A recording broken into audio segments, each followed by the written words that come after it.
Special announcement right at the top of this week's episode. This Saturday, the 30th of September, Rhea, Butcher, and I will be in Houston for a show. And we have been excited about coming to Houston for a while. And we know that there has been devastation caused by the hurricane. So, those of you who have already bought tickets specifically to our Houston show, we are turning those tickets into an exclusive VIP experience for you. And you're going to get information about that. And for those of you that haven't bought tickets because you are going through some shit, I have a very exciting announcement to make. We've been pushing for this for a while, and we finally just got approved. This will be a free show. No one will be turned away. So that is Saturday, September 30th at Warehouse Live at 7 p.m. Rhea, Butcher, and I. It is free. Just come hang out with us, and let's all be together as we recover from a horrible storm. Feral Audio. This is a show about individual experience and personal identity.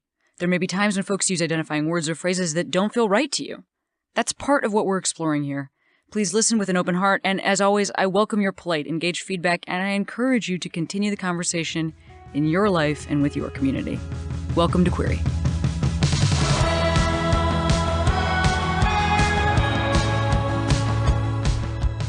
Hey Queeros, Cameron here. First of all, I want to thank you for your amazing feedback about last week's episode with Evan Rachel Wood. I heard from so many of you that episode really struck a chord. So yeah, if you're just joining us now, go back and listen.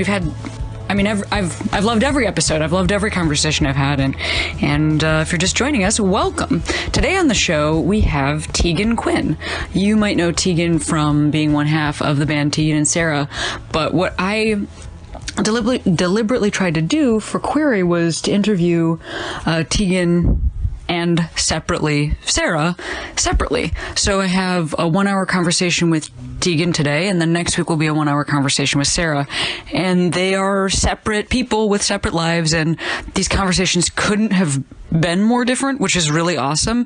You know, I'm somebody who works in a comedy duo. Obviously, we're not twin sisters. We are married wives, but I think it's really important to see people as themselves, especially on a podcast that's about identity. So, man, I also want to give a shout out to the work that Tegan does. The Tegan and Sarah Foundation is doing amazing things for our community. Look up their work and support them any way that you can. So, oh, you know what else? I should tell you that I am on tour with Rhea. I'm literally recording this in a tour bus. Today, when you're listening to this, we will be in San Diego tonight. We will be in Phoenix, Dallas, Austin, Houston, and New Orleans this week. So please come see us. We've been having a great time on the road. And without further ado, here is Tegan Quin.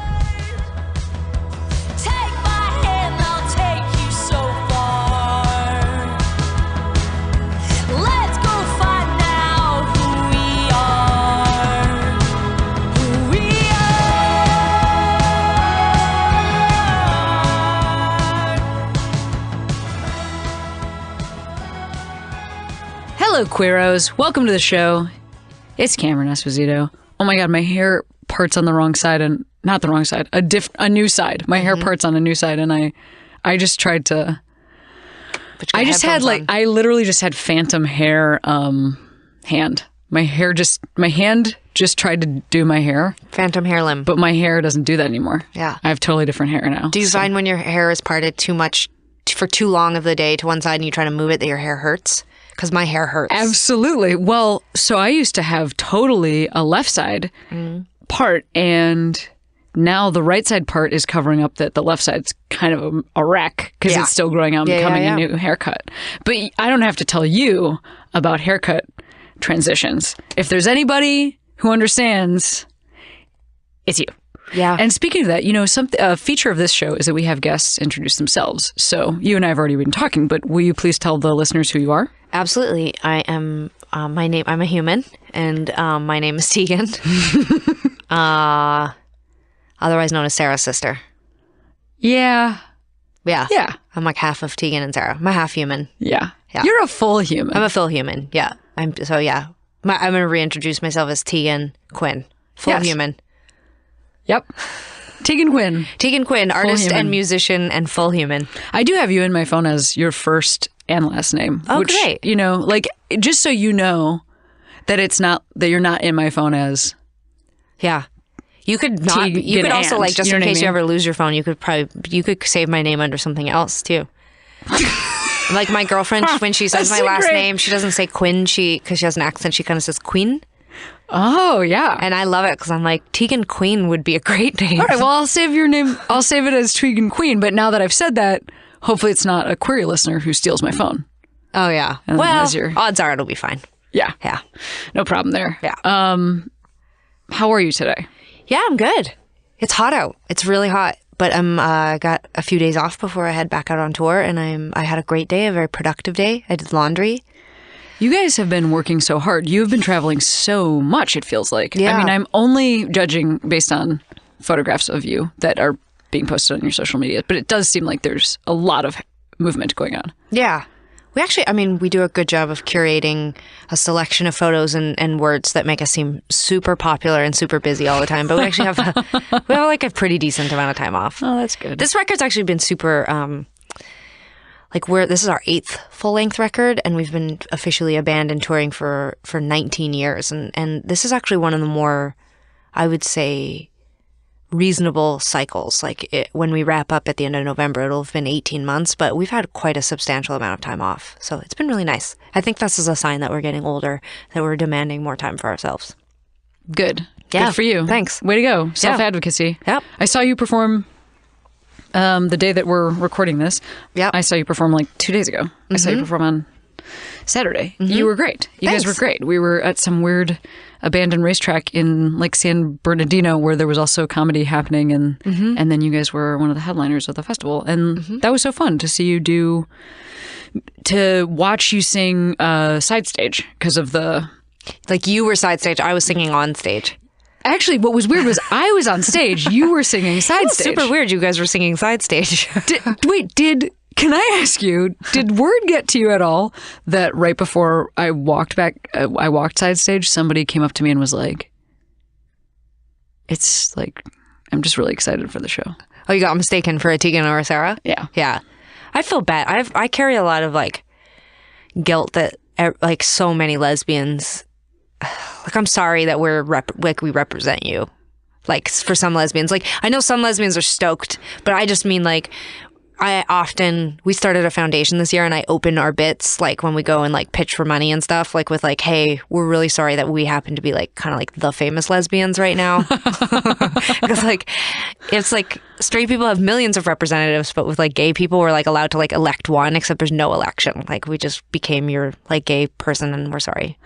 You know, I know that you're like joking around. Yeah. And by the way, these are good jokes. Thanks. But I will say... See how deadpan I did it? That's a good comedy move, right? yeah. Like if I was going to be a comedian, I'd probably be a deadpan. Laugh. I laugh. Yeah. Okay. You go like, these are the words, you know? And then, no, I do want to say, just since I'm looking in your eyeballs, that I am so grateful and proud of the way that you use your celebrity. I think it's, I think the foundation... Dude, you can be the, like, I think if there's anybody that gets to pick, there's not an election. Right. But there is one lesbian that gets to pick which lesbian you'd pick us is the boss. Yeah. And I'm the one that does that because I said I do. So I think you guys... Look, I think you guys are doing it. I was partly joking. Part of it, I mean it. Like, you know, for a lot of years, I wouldn't say it was a burden, but I definitely struggled sometimes when we would be asked by media or we would talk on behalf of, you know, when they'd be like, well, you know, what do women in the queer community, you know, like I would struggle because I don't want to speak for anyone because I know this firsthand. You know this. We all know this, that our community is super diverse and everyone's really different and no one should speak for all of us. But, you know, we're honored to have had the support of our community, and it's not lip service when I say like I'm bewildered. I'm as bewildered as I'm sure most of the people who knew us in high school are that we made it this far, and that we've achieved what we have. No one is more surprised. But yeah, I think we try to use the power and the platform we have for good, because not a lot of people do. And that's not their fault. I think it's in us. It's our pedigree. My mother was a feminist, socialist, activist. My grandmother wrote letters to the newspaper and was a feminist. We're all blah, blah, blahs. And I feel like making music sometimes feels like the most self-indulgent job ever. And it's great because it brings so much value and passion and purpose to my life. And I know it's brought tons of comfort to people. I'm not in any way trying to get anyone to like make me feel better, but it does feel self-indulgent sometimes. There's this like 24-hour self-marketing, self-promotion thing that we're all in that's kind of disgusting and makes me hate myself sometimes.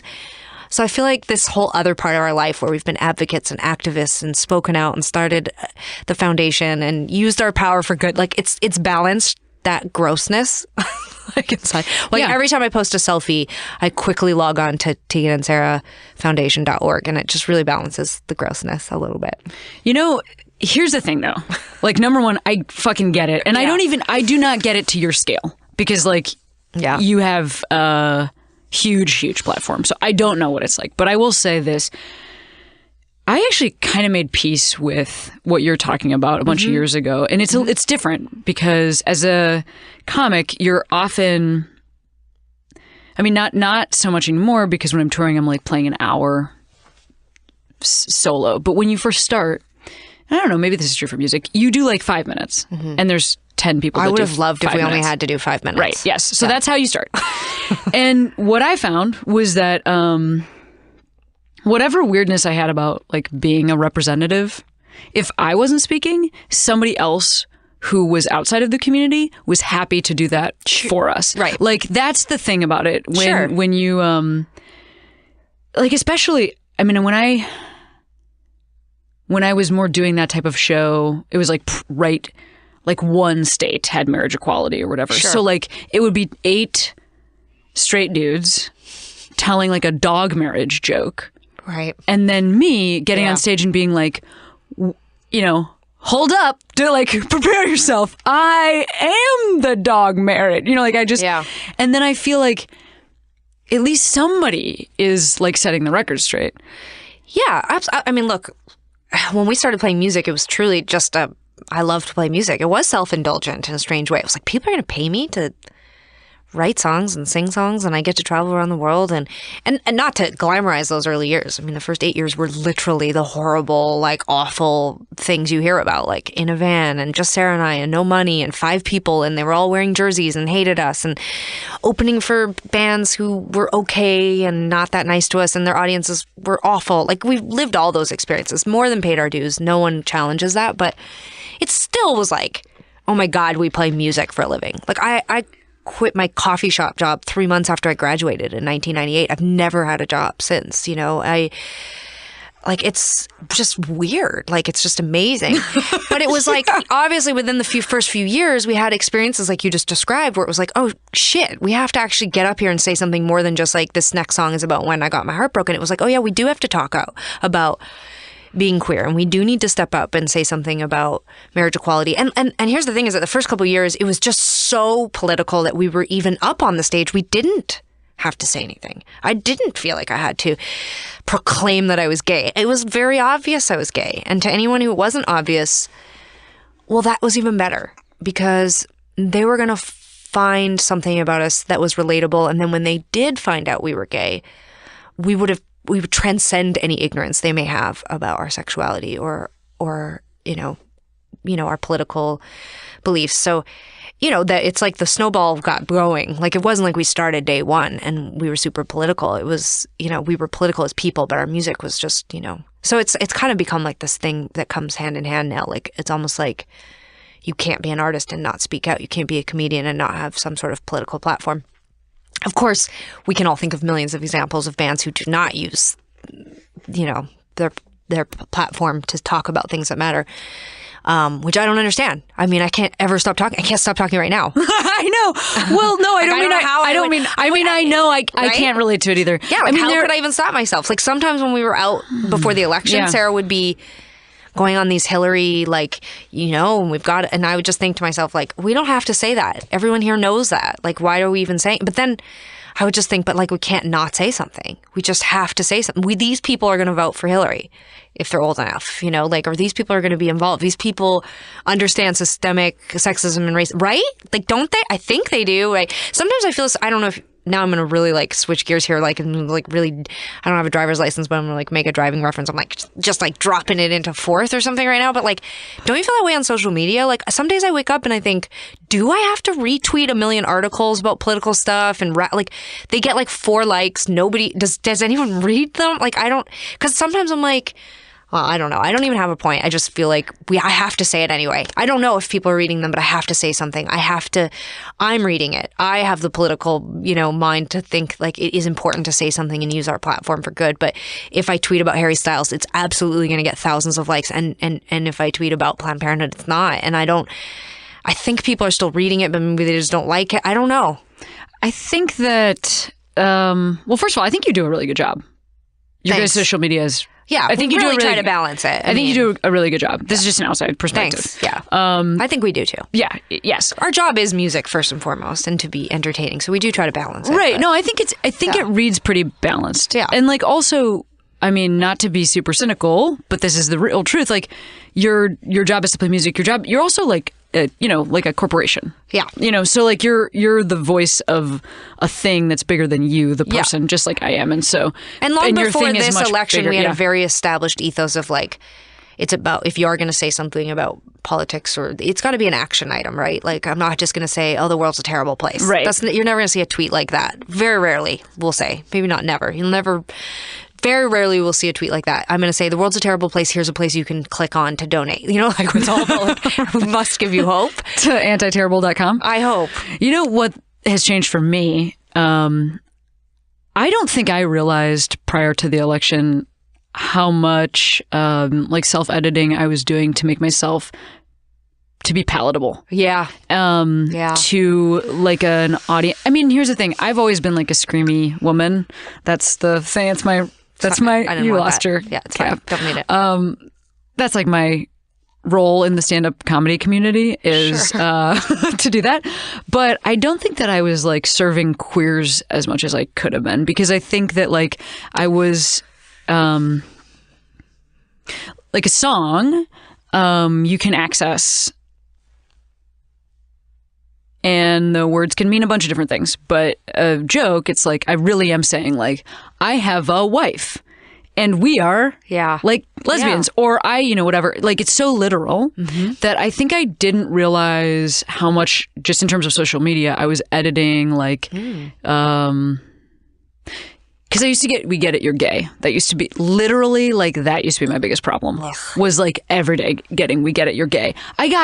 There was an album that I put out where like a dude that hated me, this is a real thing, organized 200. I can tell I'm not going to like this story. I know. Organized 200 people to just write the review, we get it, you're gay. That's funny. Someone's doing that right now to Sarah. Bring back the bowl cut. It's different, but... like...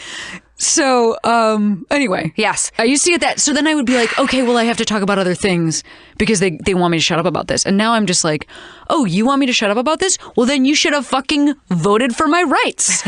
Like, so if that didn't matter to you, then like, I'm not going to shut up. And that feels like a broken thing to me. And you know what? I will say this about your social media presence is I love how political it is and I love how gay it is. And you're right. I can't, if we just all of a sudden that was all we did, it would be off-brand because we are musicians and it's about, we've got to be more broad than that. So, but yeah, this last like year or so, and there's been other parts of our career where it's felt like this, it's hard to want to talk about anything else and it's hard to balance it and it's hard not to feel, like I said, this whole section started with me saying like, sometimes it just feels so self-indulgent to be an artist. And I'm not doing this out of guilt. I feel a responsibility to give back because my life has been really, really tremendous. And I've been really lucky. And the re-education of of myself about the world and about my privilege, which I have every 5 or 6 years, I re-educate myself and get up to date on how much privilege I have, has this time around has been really overwhelming, and it hasn't ignited any guilt. It's just ignited responsibility and purpose, and I hope that people who are following us aren't rolling their eyes every time I tweet an article or tell them where to go. You know, like I try to... No, dude, you're Spider-Man. Like that's what's going on. Yeah. But I also really love being an artist again, too. Like I do recognize like how important more than ever certainly in the last 2 decades for me, how important music is and how important art is and comedy is and television and film, like how important it is because it allows us, it's a vehicle for so much. And I do feel grateful for that. I'm grateful also that I don't have to make a record right now because I don't know how I don't know what my vehicle would look like right now. It might be on fire. It might be really, really upset. So yeah, I'm leaving in 10 days to go talk out of my mouth about like the state of the world. I mean, thank God no one is paying us to talk. Let's say that. Thank goodness it's still like we're supposed to. 90% of what happens up there needs to be music. Thank goodness. You guys are good at the middle stuff, though. Yeah. You're good at that bantery stuff. Yeah. You know, I want to ask you this before we get naturally skip over it because I like talking to you so much. You've been in a band for 19... You are a child. You're a child at the beginning of this band. You're like... Yeah, we were teenagers. We were in high school. Mm-hmm. 95. And then... 1995. Then... What happens? Like, talk me through... Yeah. Okay, so... Yeah. You start playing music. My mom and dad meet and they're in high school. And then, yes. Okay. Yeah. Yes. Okay. We're born. It's 1980. Yes. We took piano lessons our whole lives. And then the 90s came along and everyone was in a band and we were like, we want to play guitar. And so we started writing songs. That sounds so insane, but it was literally like that. There was like a conversation where we were like, there's a guitar in the house. We also play piano. Can we play this guitar? It was my stepdad's. He's like, go for it.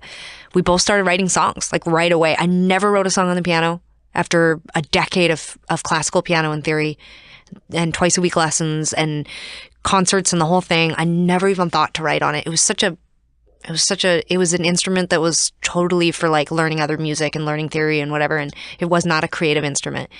And like I said, it was the 90s. Everyone was in a band and I just thought I want to write songs. And Sarah thought that too. And we just started making music. And within 3 years of that, we graduated and we had garnered quite a bit of hype and sort of like excitement around us in the Canadian music industry, which is really small. So that wasn't that hard, to be honest, especially as like identical twins who were like just out of high school. It was like every record company was like hopping on a plane. Dime a dozen. Yeah. I've seen that a million times.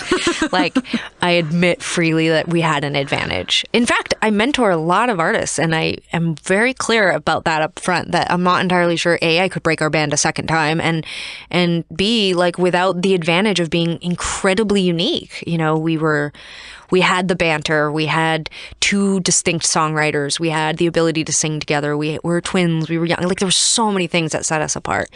And we told my mom we didn't want to go to university, which she was livid because she'd been a single parent who'd gone back to school twice.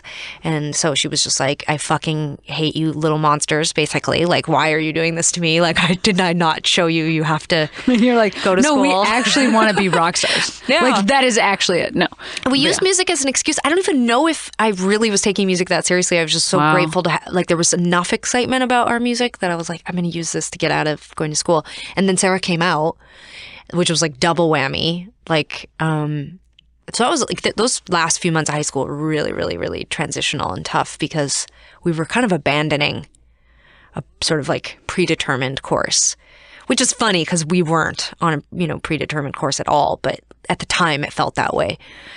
And then, we both kind of like got weird menial jobs. My mom told us we had to pay rent. We had to pay $300 a month. My parents split up. My mom's second long relationship, our stepdad of 13 years, they split and we started paying rent and we worked these like weird jobs. And my mom was like, if you're not going to go to school, then you're going to make music your job. And she would like drive us around and make us like go. It was so embarrassing. She would go into coffee shops and drop off our tapes and like, and like I quit my job a few months after high school because we made enough money at these coffee shop gigs. I could pay my $150 rent or whatever. I didn't drive. I didn't care. I wanted for nothing. I just wanted to play music all day. And I would send packages to festivals. The internet was just getting real hot, so I would like look up web directories for like festivals and send packages. Well, first you'd like dial in. Dial up, yeah. Ugh. Then I loved it though. The whole thing, I felt very professional. My favorite game as a child was Office. So I really. Oh, my favorite game was Mass. Oh, I was really Mass. Yeah, Mass, like Catholic Mass. Yeah. Yep. Mm-hmm. Mine in order were Office, Orphanage, and Army or Jail. Which kind of they all turned into jail. I think it's like a weird prison thing. Anyway, whatever. So the first year out of high school, bit rough, bit jumpy, all over the place, but we just. I don't know. We just kind of kept at it, and we'd met enough people in the industry who, again, like we were set apart. No one offered a deal per se, but everybody was offering a lot of like, do it, but like don't do it in Canada. Like try to get a U.S. deal, try to get a U.S. agent. Like get on the road. Don't worry about. It's not about necessarily making a record. It's about gaining life experience. And like within 2 years, we'd signed a deal with a small label in the States, and it was artist run. It was Neil Young's record label, and his manager of 25 years ran it, and they were like, go live, tour, get into trouble, have a bunch of relationships. You're not going to write a great record till you're in your 30s because you're children and you don't know what you're talking about yet, which I was like, of course, like, you don't know what you're talking about. Well, that's interesting. I guess I didn't. See, part of what I was going to ask you about is like having that much pressure to perform at such an early age. In comedy, you're like not really supposed to make it till you're 40. Right. Like it's like you're supposed to kind of be in obscurity, toiling. That's very positive because you get to like youth is valued, I guess, but not worshipped. And that's so rare because like obviously for actors or for musicians or for like I see exactly what you're talking about. Yeah. Mm-hmm. So when I was starting, when I was 19 doing comedy, I was like performing for my friends, like as a banana. You know what I mean? Like just like I'm like doing improv. Oddly, I'm a it's banana. Really similar to Tegan. Yeah. But there wasn't any sort of expectation that anything else would happen besides that you just do it like after your other job. It was like you'd have your job for decades, and then one day someone will finally exactly like maybe then you'll have your show. It's a little different now because the internet has kind of democratized things, and so you know about comics earlier now. It's identical to music. Yeah, sure. So you're 19. You're writing songs. But people actually heard those songs. Yeah, but similar to what you just said, with sort of the expectation that you're not really good until you're older, so don't worry about it. I've never heard that before, so I just didn't know that. That's really interesting. Because I think a lot of artists, because what we hear is like a mainstream version of that story. So you sign to a major label and everyone gets involved and everyone stirs the pot, and then, you're either successful or you're not, and then you toil in the underground and then you get your big break. Like we hear all these different versions, right? Our version is just the indie version. We'll give you a really small budget and you learn how to run a business and you learn how to figure it out and you go out and you become better artists. You develop, basically. Yeah. Which is the same as touring around the country and doing your bit for 5 minutes. We just had to fill 45 minutes in front of someone else's audience. The same thing. And it was great. It kind of took the pressure off. I mean, there was internal pressure because all of our friends were in university. And I think also, I was going to say, when you were just describing, doing stand-up for your friends, I wonder if like, I know for us, because I think because we were queer and because we were women and because all of our friends had gone off to university pretty much, there was only a couple that had chosen an alternative path. There was a lot of pressure on us, like to make it, not make it like the way we have, just make it like actually be able to do it. Like I think internally we felt like we had to prove that we had not fucked up our lives, that we weren't wasting time, that we weren't the cliche like in our basement just writing songs. Like right away, it was like we need to make this a business and we need to prove that we're not underachievers. Because like every report card, so interesting. Every report card our entire lives were like, Tegan is obviously very bright. Obviously. But Tegan is not applying herself. Or Tegan is very social, and then we think if she dialed back some of the social behavior, her marks would be a little higher. So I think, post high school, it was like there was this sort of voice inside my head like that we needed to prove that there was something there. I don't know what it was. Like, again, I never imagined like we're going to play the Oscars one day or we're going to sell this many records. Never thought any of those things. Literally never thought about that. Never thought about fame. This is all pre-social media and celebrity and all that other stuff. It was very like blue collar what I wanted. I wanted to run a business. I wanted to have a staff of people who toured the world with us, and I wanted to break even, and I wanted to pay back our debts. I wanted to recoup. I wanted our label to write royalty checks to us, and they did. And I was like, we're successful. That was like fine for like a decade. I was like, we're a success. We made it. You did make it. Congratulations. Yeah. Thanks. I feel like like I did go to college. And so, but did you know you wanted to be? Well, what I was going to say is like somebody invested a shit ton of money in my future. Like, I mean, I don't know. Because you went to school? Yeah, because like I went to private high school.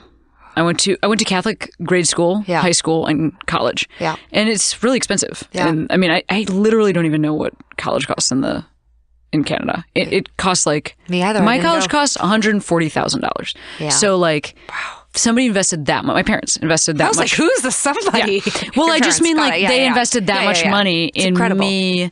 Like then, so what did they want you to like? What did they think when you got done that track? All that money investment, all right. that. I mean, what were you going to be or do? Or well, I mean, like, because I feel like this is very American to just like go and spend all that time and energy without knowing.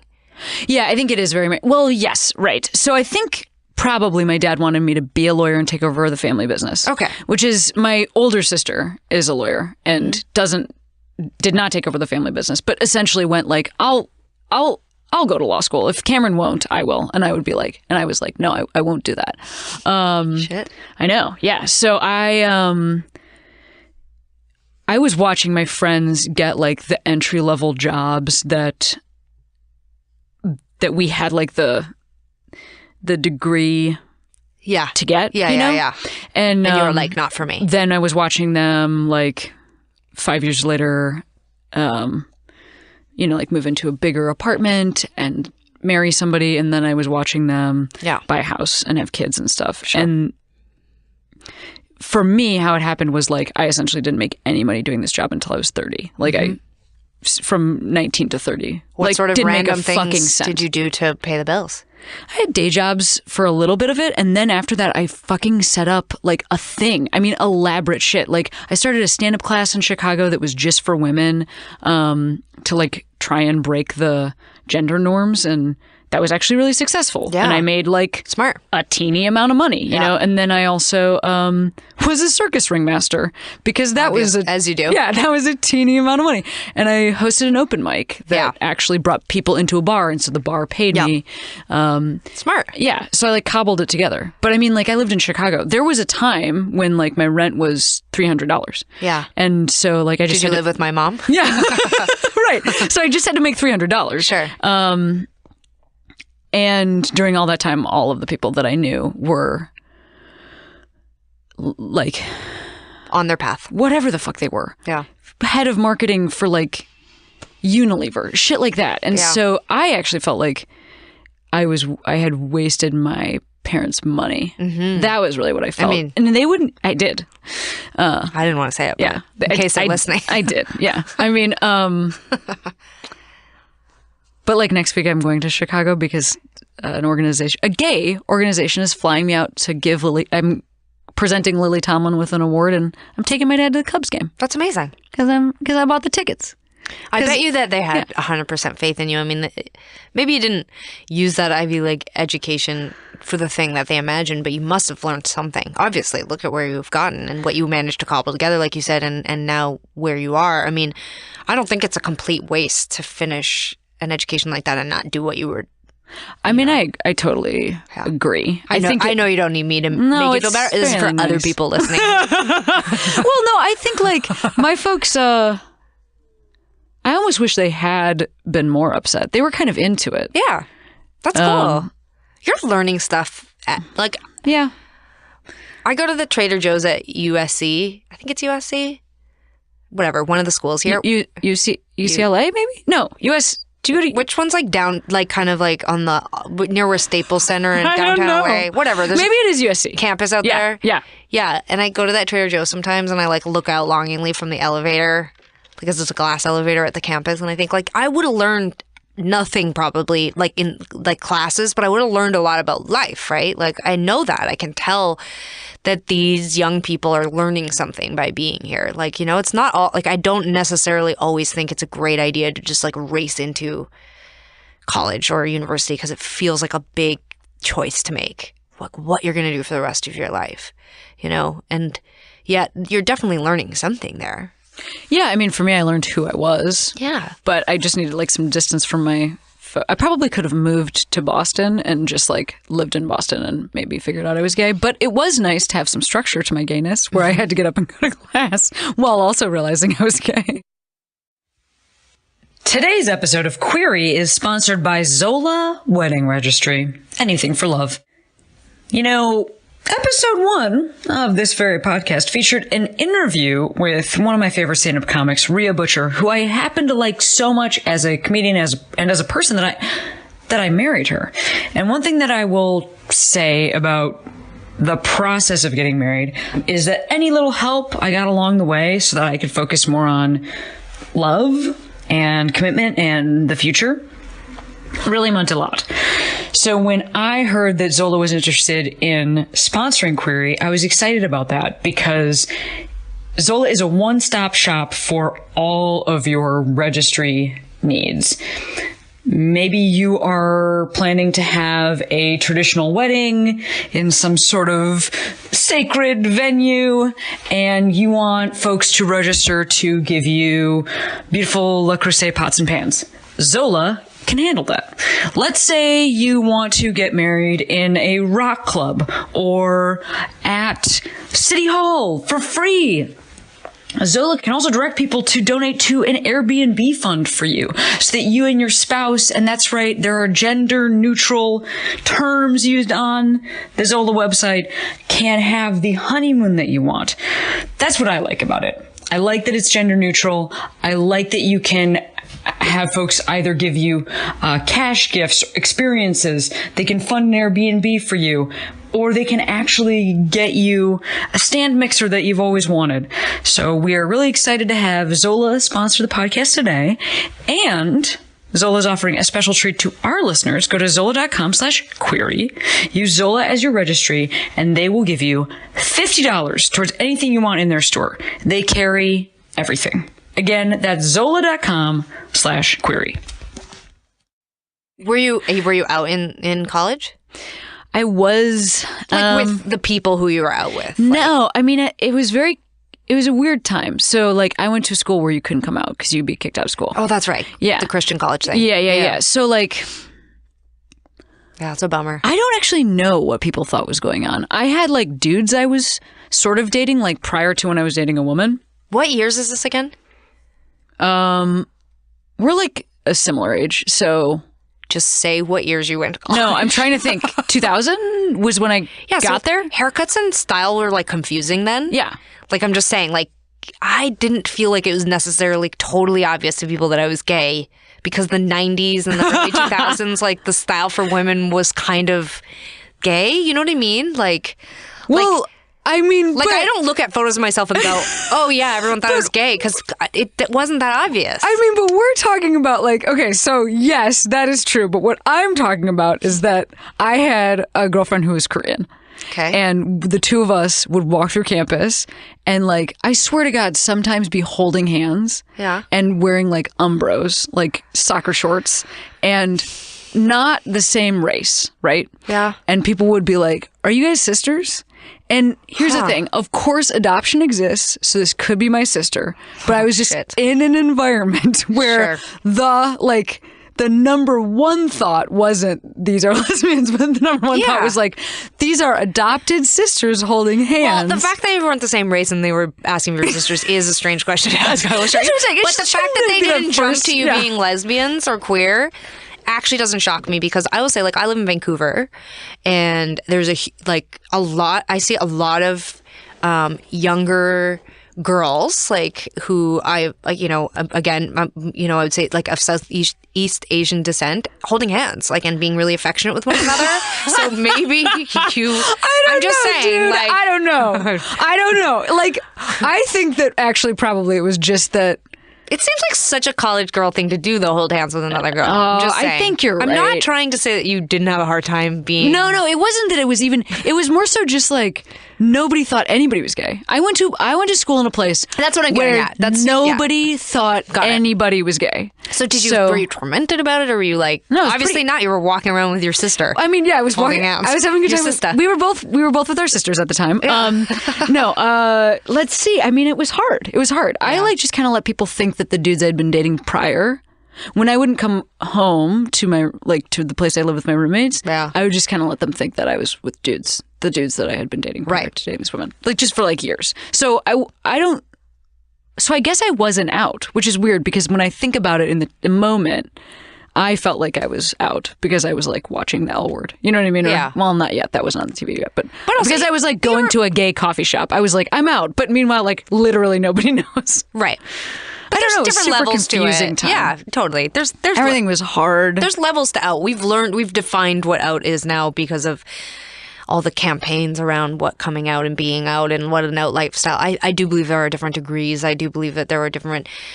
it looks different for everyone, and I'm maybe because we've become so accustomed to talking about it in the public, I'm really cautious about saying what works for one person isn't what works for another person. But it sounds like, I mean, if you were walking around with your partner holding hands and you're going to a gay coffee shop and you look gay, I mean, like that's a version of out. Maybe not everyone knew, but it's a version of out. It's You're a right. version of out. Yeah. You do what you gotta I don't do. actually know this about you. Mm-hmm. Did you like have a thing where you came out? Like, was there like a thing, like some sort of blah? Or was it just like, no, it became knowledge and so then it was knowledge? Well, no. Like we just, when our band started, like when we started getting press, it was just like the first couple interviews we did, there was like, one of them was like a really big thing. It was like with like Teen Vogue or whatever it was at the time. It was like Elle Girl. That's what it was. Elle Magazine, but the girl version of it or whatever. And the writer was like, what do your boyfriends think about you guys being on tour? And both of us, we could, conferred afterwards and we were sort of like, how did you answer that? Oh, I just said like, I don't have a boyfriend. And then we asked the label, again, this is like Neil Young's long-term manager who's been with him for most of his career. We were like, Elliot, what do we say? Like, is it okay to say that we're gay? We were like, I think we were just about 20. But we've been out with our friends and family at this point, for years or a couple of years. But, and he was like, are you gay? And we were like, yeah. And he was like, then say you're gay? That was sort of it. No, a lot of people didn't care. The language was so different then. It was so clunky. People were like afraid to ask. They were uncomfortable. They were prying. Those first handful of years too, no one cared much, right? Like you're doing interviews that are really surface. It's all about, like in those first few years, it was about Neil Young. Because a lot of our first tours were with huge acts. So it was like Neil Young signed us. We're identical twin sisters from Canada. You talk about that. You're 15 minutes There's into like a 20-minute interview. Yeah. And then it was like, oh, you opened for the Pretenders, or oh, you just got back from a tour with Ryan Adams. We actually, in an interesting twist, spent the first part of our career talking about music. And then as people started to do more features and to dive deeper with us, it was like these questions started to come up. So it was kind of in a strange way, like all of a sudden all this gay press started to discover us. And it was like we'd come out. And now it's interesting because I'll meet people from the community. I'm not going to out who this person is, but I talked a few years ago, right before we did about a month opening for Katy Perry. I was talking to a queer artist who I respect, who I looked up to, who I never met until this moment, which was only a few years ago. And they were like, oh yeah, I thought it was really interesting, that you guys took that tour. So we're having this conversation about this. And I said, oh yeah, well for us, I like Katy Perry and I actually think it's really cool to we made a concerted effort to make a pop record to reach a bigger audience. Yeah, you made dance music. Yeah, we wanted... So go tour with dance music. Exactly. Yeah. We were like, we saw an opportunity, on our seventh record to make a record that could reach the mainstream. There's no queer voices in the mainstream. And this person was like, oh yeah, like, good point. And I was like, for us, it was like, man, like, I thought at the beginning of our career, at some point there would be like queer or lesbian alternative voices in the mainstream.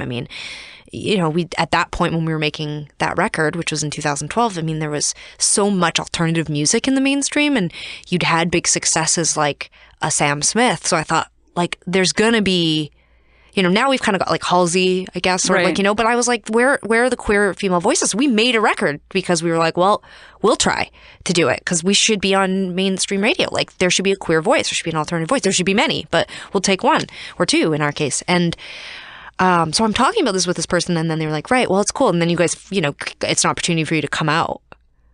Which I was like, huh? This is 2012. I'm like, we've been out since 1998. Wow. And so this whole conversation, but this is not the first time this has happened where someone who's like more from the underground or the alternative music community that's queer feels that we aren't necessarily open about our sexuality, which of course I'm dumbfounded by this since we have a massive queer audience. We've been on the cover of every queer magazine. I've literally never done an interview where I don't have to disclose that because they always ask about it.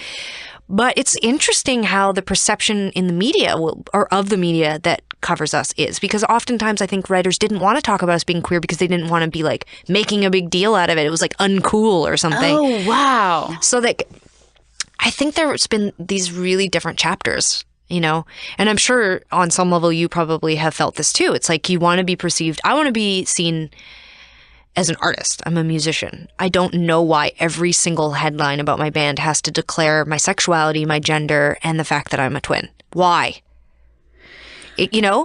But there's whole phases of our career where I felt that way intensely and passionately. And then there's been whole other phases, I'm currently in one, where I think it's really important that it states that I'm queer and that I'm in a band with my sister and I'm a feminist and I'm all these things. So it was a very enlightening conversation, one that has come up many times, where I realized that whatever I say in these interviews, I don't read interviews. I just had felt like I was being so open and candid. Doors swung fully open our whole career. But shockingly, there's still humans on this planet who don't know.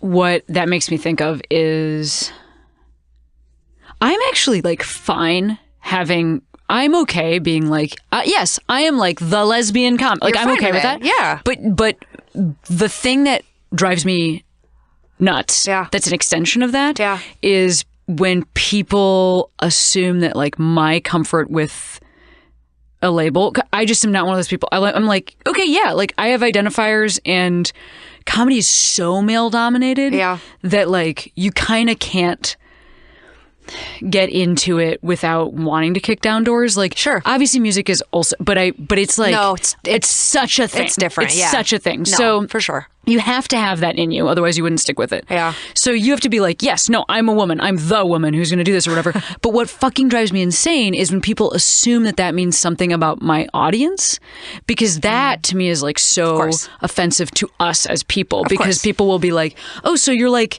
the lesbian audience, you're like the lesbian comics. So then like lesbian come see you. And I'm like, yes, queer women come see me. Also like, anybody can come see me. Because I have universal appeal. Yeah. Because so does everybody. Because comedy is about specific experience. It's always through a lens. And if your lens is the mainstream normative lens, that's still a lens, and it's just invisible. No, that's incredibly frustrating. I mean, that I get constantly, and I feel like it's the weird extension of the thing that you're talking about, which is like, so we're going to label you as this, and therefore, like, this interviewer, I'm going to cut down your ability to sell tickets by telling people reading this, like, that they should feel uncomfortable coming to see you. Look, if they're we're celebrating the 10-year anniversary of our record, The Con, this year, and been going through all that press that we got. And that was, like, things really started to shift then for us, like, in a more positive way. But, I mean, Pitchfork called us tampon rock. Enemy. Oh my God. Enemy said that we were lovely even though we hated cock. And there was another New York magazine that wrote an entire article just about how fuckable we were. And at the end, basically said that if you were a man or you were straight, like a woman who was straight, then we weren't for you. Like, people would just come right out and say, like, and they meant it. It was so weird because a lot of times they just meant it as like, we were like, they were drawing a map for people, like, this is a lesbian show. You probably don't want to go here unless you're lesbian. What was so hilarious, or not hilarious, but what was so interesting about this is that we'd spent literally the first 13 or 14 years of our career opening for men. So most of our audience was men. Like, we had emo, hard rock, alternative rock guys. We'd gotten alternative radio. The only radio we had until 2 years ago was alternative radio. It was like, but someone would come review the show and they'd be like, it was a sea of lesbians. And I'd be like, it really wasn't. No. It really wasn't. See, but it's weird because it's a trick. It's a trick because it's a bear trap, because then you say it's not just all lesbians, and then it seems like you don't want an audience of lesbians, and they trick you into being inner homophobic. homophobia starts to come up, and you start to hate yourself, and you hate the way you look, and then you start to hate the way you're perceived, and then you start to talk about your image, and then you start to feel alienated from your audience, and then you start to resent your audience for not supporting you, for like the changes you're making to make yourself seem like, I mean, it's an awful bear trap. Yeah, it really is. Just imagine me and Sarah at a bear trap screaming like for the last like 8 years trying to figure out how to get out of it. I mean, I fucking get Embrace it. Man, I just You're right. It was a sea of lesbians. It was incredible. Yeah. Especially that giant guy with the Metallica shirt and like the giant beard right in the middle there, like in this photo. You're right. He's probably a lesbian. But I mean, yeah. Listen, friend. Well, we went to see you last year at the Ace Hotel. That was a weird corporate show, though. That doesn't count. No, but I'm going to tell you, it doesn't matter if it was a weird corporate show. Okay. I'm just going to still tell you that this part... Denied. Yeah. That part of it... Fake news. Listen, I am a member of the mainstream media, and this is what I believe. And like, you know, I'm out here just like doing my job. I get paid a lot by the Fox Corporation to make this podcast. And it's important that I serve my bosses. They're really widening their base. They really are widening their base. Now it's only lesbians because I'm on it. Now it's only for lesbians. No, we went to that show. It was a corporate gig. You guys were still amazing and like brought it. It felt like a real show. It felt like a regular show. It's actually fun. And I just felt like as an artist sitting there, not sitting, I was standing, dancing. Nice. As an artist dancing there, I was really into what I saw from your audience. I'm never in my audience. I can't go in my audience. Yeah. You know, and I was That's a good point. So excited to see like all of the different types of people that were there, how jazzed they were, how jazzed the queer people were, but who else was there, and like what kind of glitter had been put like into beards, because there's not just like a guy with a Metallica shirt on a beard, but he like also has glitter. Like there's just like a queering of the space that happened that was super positive, and it actually just gave me a lot of hope about like what I could ask for from my audience, because when I started doing stand-up, the comics who did talk about being gay would like play a separate thing. They would play like a room in West Hollywood that is only gay. Got it. So there are a lot of parallels between music and comedy, it seems. Yeah, exactly. So like I never played anywhere that was gay, because I made the decision early on that I felt like I needed to be marketable, and I also felt like I didn't want to be in some like sidecar space. I wanted to be in the room that would get me booked on whatever and like work my ass off, and I want to prove myself to these dudes and all this other shit. So like I only started having a lesbian audience and queer people in my audience like 3 years ago, whatever it is, 5 years ago. 5 years ago when we moved here. And then we started touring differently because we moved here. Yeah. So like... I think that all of this stuff, again, I think because we're queer and we're women, we think about it through that lens. But I think what you're talking about is marketing. We took tours opening for big bands because it meant we got to stand in front of their audience. And we specifically liked taking tours of bands who had loyal audiences because we saw that as a great place to market ourselves, was to people who were loyal to the bands that they liked, you know? And it was rare that we would be... It had nothing to do with gender or sexuality of the headlining act. It was like, what kind of audience do they have? And it was the same when we made choices about where we signed our record deal or when we took photos. Like everything was exactly that. Like what is going to create a strong image so that when people see this, they're going to feel something and they're going to want to hear it and they're going to want to come and see us. And like we wanted great shirts that were soft and comfortable and cool, and we wanted spaces that were really welcoming to people, and we really, on stage we tried to have positive messaging. Like we thought about all this stuff. It's just marketing. I think through the lens of being political people or being queer or being women, it comes down to those things, but I think it's just marketing. We worry a little bit more, and we all know that no matter how we reframe it, the last couple decades, we're still battling the fact that the world is a sexist, homophobic place where we have to battle and work really hard to get where we get. And, we live in a society where we're not taught to mentor each other or help one another, or, we have been told so many times, I've lost count, not to have other women on the bill because you don't want too many women on the bill because it won't sell, or not to support other queer artists because they're too similar to us, and that it will, bleed from our audience, We've been told not to talk about our age or to talk about, of course, we all know that, right? We all know that. So we're like really obsessive about that. But in the end, it all comes down to where do you want to play and what do you want to do? And the only people apologizing for success are women. And men don't do it, and we don't need to do it. And I'm not doing it anymore. I want to be successful. I don't care. I want to pay off my mortgage. I want a retirement plan. I want to take more vacations because I'm tired and I'm old and my feet hurt. And I want to rest, and I want to stay at nice hotels. I stayed at a hotel the other day that I found a bug in the bed, and I was like, you know what? I'm going to stand here apologizing and wringing my hands no longer. I'm going to call downstairs and say I want a new room and I want to move. And, I'm just...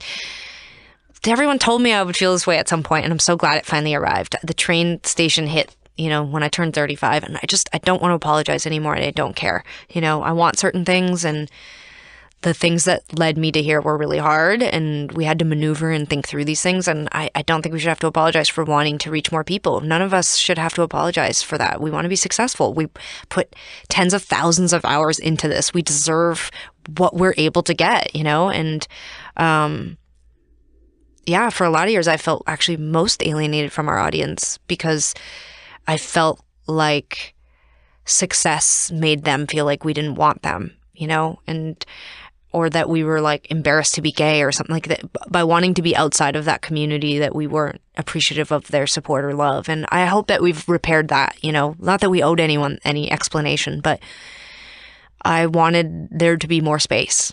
I wanted there to be more representation in the mainstream, so I never wanted to not play queer spaces or be in queer spaces, but it was important to me that I would not be limited to queer spaces, which I think is pretty much what you just said. And I think the art that we're making is not limited to women or queer people, and that's why we've worked really hard to make our music universal. And, and I think maybe the parallels between music and comedy stop there, because you're right, you have to be, you have to speak very specifically on stage, and as musicians, we are allowed to be a little more broad, but yeah, I don't think you should have to apologize. It's good. Make your spaces queer friendly, but also you should aim for the mainstream. You should, because there needs to be more representation in the mainstream, and no one needs to apologize for that.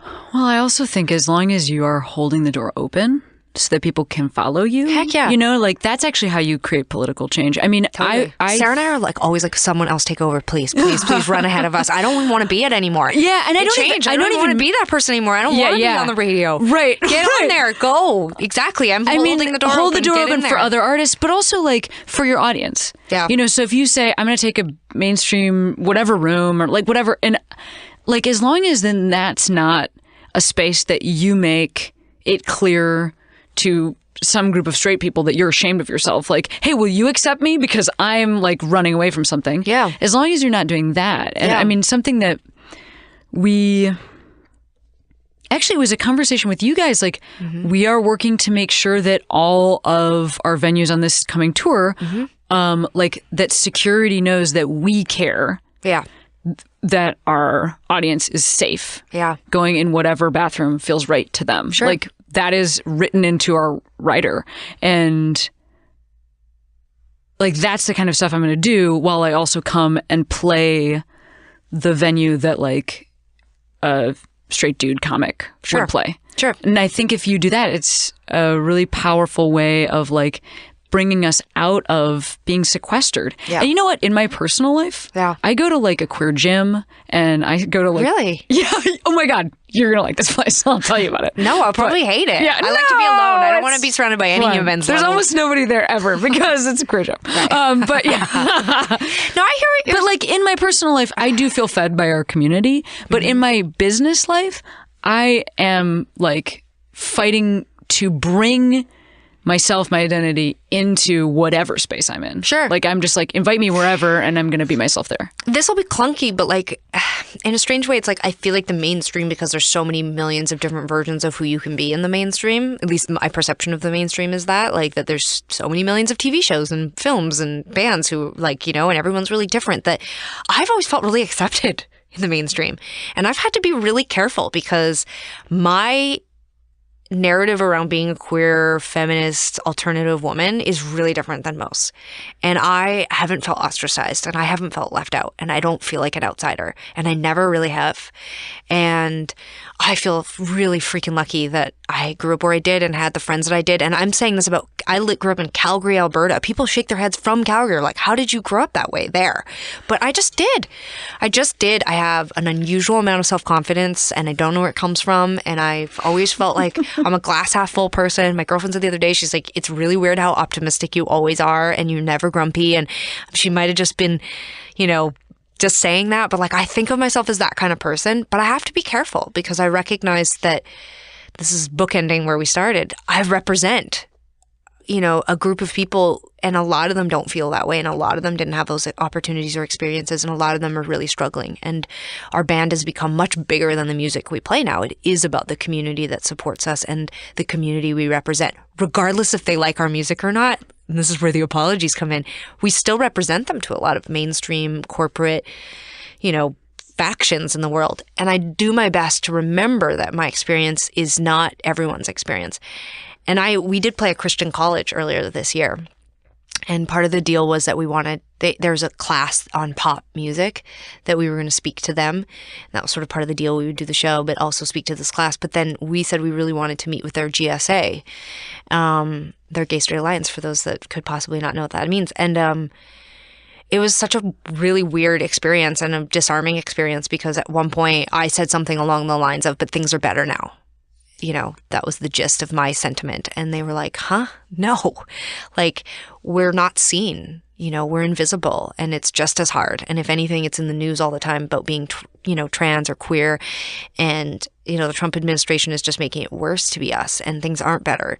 And I left that conversation, and we just launched our foundation a couple months before that, but I left that with a renewed sense of clarity that once again, like, my life started and sort of, it was fostered in this really positive world where I got to be who I wanted and chop all my hair off and call Sarah brother until I was much too old to call her brother. And like, I had a really different experience than a lot of people, and I'm really grateful for that. But I have to be careful that when I'm talking about my experience, that as a representative a lot of times for this community, that's not their experience. And it's refocused me in that, like, we are truly the 1% within our community, and our experience is really different than most people's, and we have to fight even harder and talk about it even more and be even more focused and put even more energy into making that community better. Because as my life got better, and as we got more accepted, and as we got more privilege and more money and more power and more exposure, that was just our experience,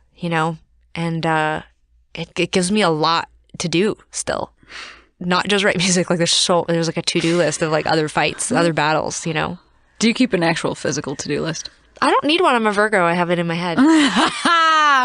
Cameron Esposito, you might know her. She keeps a lot of physical to-do lists. Really? What's your sign? I'm a Libra. What does that mean? Yeah, well, that's right. After Virgo, so there's a lot of like to-do lists, organizing. I'm super organized. Yeah, and I'm very optimistic. That's although great. A little crabby sometimes. Really? Sometimes. I just am like, I think it's probably one of the things that I find most.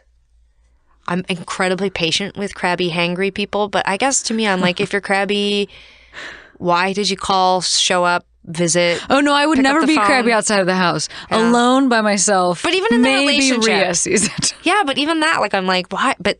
And hangers the same. What do you think I should selfish. do? Like, plan. Put a what do you bar think in your bag. You should always travel with food if you're prone to I'm anger. crabby and Rhea, what am I supposed to do? Give me the advice. I mean, what I usually do is I go like work out. Yeah. That's better. I'm partly kidding, but like. No, but I mean, like, I do have a lot of patience. I don't know. I'm. Come on, truth teller, tell me some truth. I just think get over it. Get over it. I think usually it just means like eat something or like take some time for yourself. I mean, I think crabby people are often overextended, and I think they're well-meaning, but I think they're overstretched. Yeah, I don't know. I think get over it. Come on now. Okay, I'll say this though. Great. Like some crabbiness, some grumpiness is really cute and sweet, and it's sincere. It comes from. I'm pretty good at dealing with it, but most of it I think is just based in anger, and in that I'm like. Carry food. I did eat like a weird snack box from Starbucks right before you got here, to deal with this exact problem. I like living on fumes. Mm-hmm. Both physically and metaphorically at times. Like some of my best work happens when I've like had 7 coffees and I'm like standing in front of my desk and I'm like writing some lyrics for them, and then all of a sudden I realize, oh my God, it's 3 PM. I haven't gone to the bathroom in like hours. You know, my left shoulder is like all out of whack for the next week. Like I get but I live on that, you know. I will admit that people who are just always like, I'm tired, I'm hungry, I hate this, I'm just like, I just want to trip them and pull their sweater up over their face and just like wrap them up in a carpet and just be like in their ear really, really aggressively, but like very lovingly be like, you need to get over all of this right now. Life is short. Enjoy it. Get out there. Log off. Log off? I think that, yeah, we did it. I was going to say, I was hoping that log off was like exactly where we were going to stop. Yeah. Just cut out the first minute where I was rambling. No. It was perfect. Right. All right. Well, Tegan. Cameron. First of all, you're killing it. Thank you. In for life? doing that. Yeah, you're killing it. Oh, thanks. Yeah. Couldn't do it without you. Yes, you friend. being the, you know? Yeah. I mean, the proverbial you. the people I happen to be destined to reach, meet and see each day. Yeah, human beings. Before you head out today, I would like to ask you to shout out a queero. So that's just like somebody or a place or thing that made you feel confident and strong in who you are. Mm-hmm. It's good. It's so weird that nothing, when you said it the first time before we started, and now this time, like literally nothing pops into my head, which is probably due to like always just feeling really like everything makes me feel great about being queer. Like every time I see like, I just always feel great about being like, I'm like, oh my, I can't believe my luck that I got to be queer. I couldn't agree with you more. Like I know it's hard, like sometimes being queer, I know it, like, but my luck, like, cause my perspective, my empathy, like I just feel really lucky. And when I see like a couple talking to each other, like, you know, or like, I don't know. I just am like so grateful all the time. That's so negative. That's a terrible way to end. I don't want to say that. No, but you're saying that you like just the closeness of it and the understanding of it and the openness of it. It's just great. Like, it's just awesome. It's just totally awesome. Like, I don't want to make anyone who isn't feel jealous, but it's really lovely. Like, every day I'm just reminded constantly, like, instead of being overwhelmed by how much heteronormative stuff we see all the time, it's great because it just makes me feel like I don't want to be like everybody else. I'm so glad I'm so different. And when I see that, I watch it and embrace it and listen to it and indulge and live in a world that benefits all of that. But it just constantly reminds me how unique and interesting and cool and different my life and my experiences, and just makes me really grateful. So shout out the entire community. Shout out the entire world. / all queerness. Yeah. Awesome. Thank you, Tegan. My pleasure. Let's go find out who we are. Who we are.